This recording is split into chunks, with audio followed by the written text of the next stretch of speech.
Студентите кои успешно ја поминале селекцијата и започнале со практична работа во општинската администрација беа примени од градоначалникот на општина Центар Горан Герасимовски. Добре дојдовте во општина Центар. Ова не е само формалност, туку вистинска можност да бидете дел од реалните институционални процеси и да стекнете практично знаење. Стара вистина е дека 1 грам искуство вреди повеќе од тон теорија. Затоа искористете ја шансата, вклучете се и активно градете ја вашата кариера и иднина, им порача Герасимовски на младите практиканти. На првиот јавен повик соопшти од општината, примени се 2 практиканти во IT оделението, 1 во финансии и 1 во јавни набавки.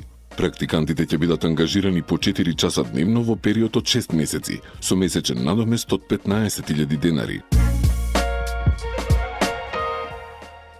Скопската зоолошка градина ги демантираше тврдењата дека угинатата женка од видот сијаманг била бремена, истакнувајќи дека тоа се неточни шпекулации. Од ЗОО Скопје велат дека причините за смртта на животното се уште не се познати и дека ќе бидат објавени веднаш штом пристигнат официјалните резултати од обдукцијата, која ја извршиле стручни лица од Факултетот за ветеринарна медицина.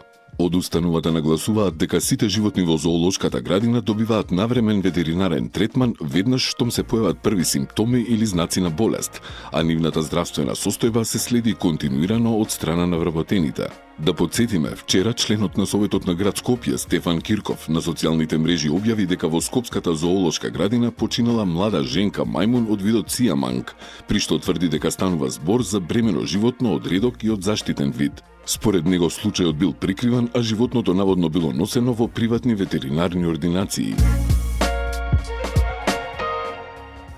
Жителите на општина Ѓорче Петров за прв пат ќе можат да добијат субвенции за набавка на клима уред или топлотна пумпа, откако општината објави јавен повик насочен кон унапредување на енергетската ефикасност и заштита на животната средина.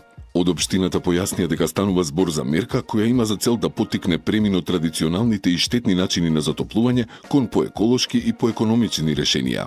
Со оваа поддршка ги стимулираме граѓаните да се ослободат од печките на дрва, мазут и јаглен и да преминат кон модерни системи кои се поеколошки и значително посигурни за здравјето, изјави градоначалникот Александар Стојковски, најавувајќи ја мерката на социјалните мрежи. Субвенциите ќе бидат достапни за сите граѓани кои имаат пријавено живеалиште во општината и кои во периодот од 1 јануари до 30 јуни 2025 година набавиле клима уред или топлотна пумпа.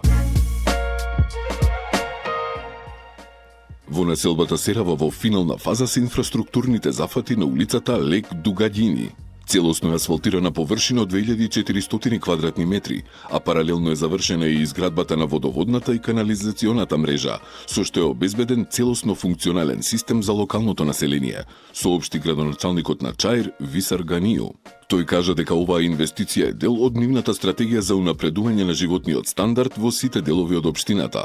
Проектот се реализира под покровителство на општина Чаир.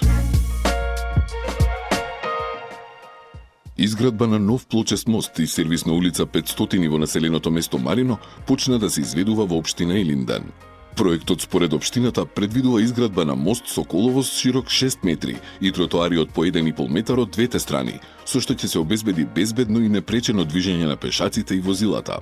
Покрај мостот ќе се гради и нова сервисна улица во должина од 260 метри, со коловост широк 5,5 метри и тротоари на двете страни.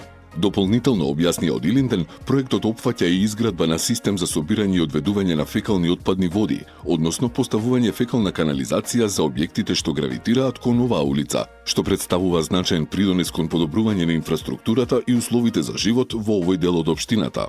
Градоначалникот Александар Георгиевски истакна дека со изградбата на новиот мост и улицата ќе се направи спојување на веќе изградената улица 119 во населбата Јака, со што оваа населба со над 330 домаќинства ќе се поврзе со централниот дел на општина Илинден, односно со Марино. Најстарата национална манифестација од областа на фотографијата, Денови на македонската фотографија 2025, ќе се одржи по 63 пат во Културно-информативниот центар Скопје, во организација на Фотосојузот на Македонија. Како што соопштија оттаму, на настанот ќе се отвори изложба на наградените и примените фотографии и доделување на наградите во 3 категории. На настанот ќе бидат изложени 85 фотографии од 36 автори во 2 салони, што представува своевиден пресек на фотографското творештво во Македонија во изминатата година.